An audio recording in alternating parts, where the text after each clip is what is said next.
The Stranger.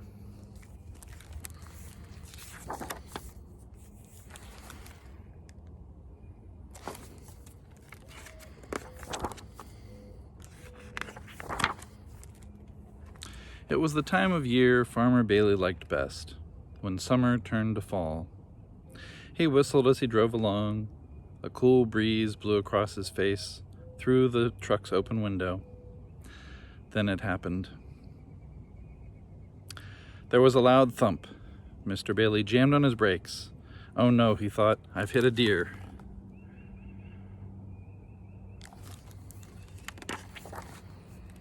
But it wasn't a deer the farmer found lying in the road. It was a man. Mr. Bailey knelt down beside the still figure, fearing the worst.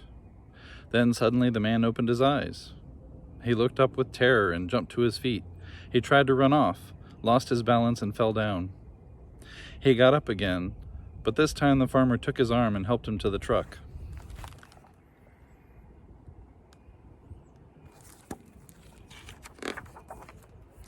Mr. Bailey drove home. He helped the stranger inside, where Mrs. Bailey made him comfortable on the parlor sofa. Katie, their daughter, peeked into the room.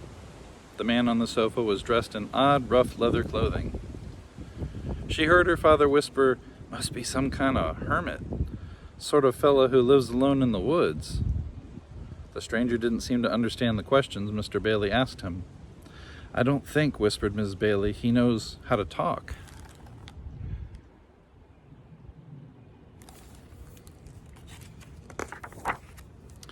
Mr. Bailey called the doctor, who came and listened to the stranger's heart, felt his bones, looked in his eyes, and took his temperature. He decided the man had lost his memory. There was a bump on the back of his head. In a few days, the doctor said, he should remember who he is and where he's from. Ms. Bailey stopped the doctor as he left the house. He'd forgotten his thermometer. "Oh, you can throw that out," he said. "It's broken. The mercury's stuck at the bottom."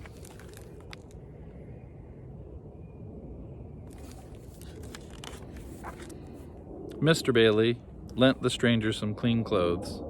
The fellow seemed confused about buttonholes and buttons. In the evening, he joined the Baileys for dinner.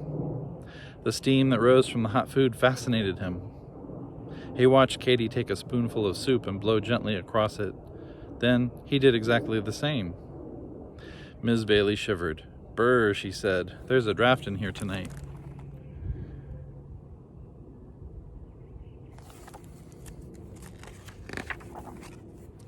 The next morning, Katie watched the stranger from her bedroom window. He walked across the yard toward two rabbits. Instead of running into the woods, the rabbits took a hop in his direction. He picked one of them up and stroked its ears, then set it down. The rabbits hopped away, then stopped and looked back, as if they expected the stranger to follow.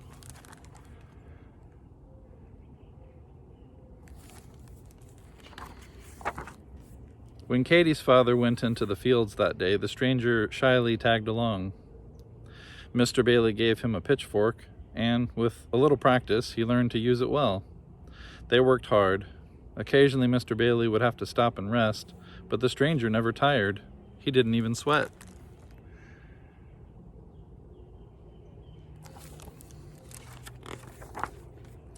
That evening, Katie sat with the stranger watching the setting sun. High above them, a flock of geese in perfect V formation flew south on the trip that they make every fall. The stranger could not take his eyes off the birds. He stared at them like a man who'd been hypnotized.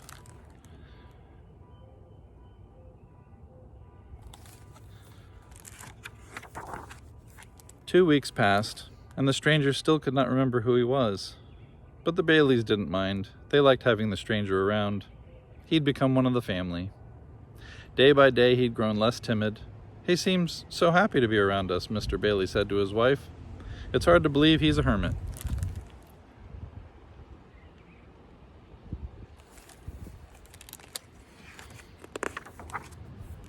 Another week passed. Farmer Bailey could not help noticing how peculiar the weather had been. Not long ago, it seemed that autumn was just around the corner, but now it still felt like summer. As if the seasons couldn't change. The warm days made the pumpkins grow larger than ever. The leaves on the trees were green as they'd been 3 weeks before.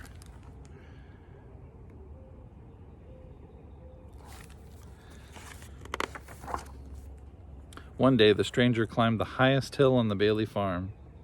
He looked to the north and saw a puzzling sight.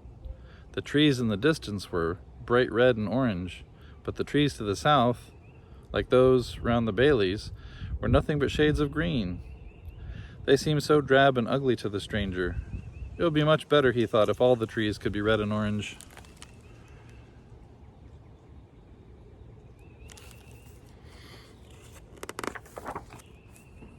The stranger's feelings grew stronger the next day. He couldn't look at a tree's green leaves without sensing that something was terribly wrong. The more he thought about it, the more upset he became, until finally he could think of nothing else. He ran to a tree and pulled off a leaf.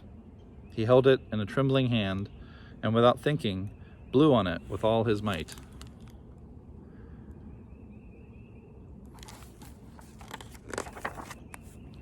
At dinner that evening, the stranger appeared dressed in his old leather clothes.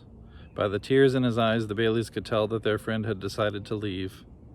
He hugged them all once, then dashed out the door. The Baileys hurried outside to wave goodbye, but the stranger had disappeared. The air had turned cold, and the leaves on the trees were no longer green.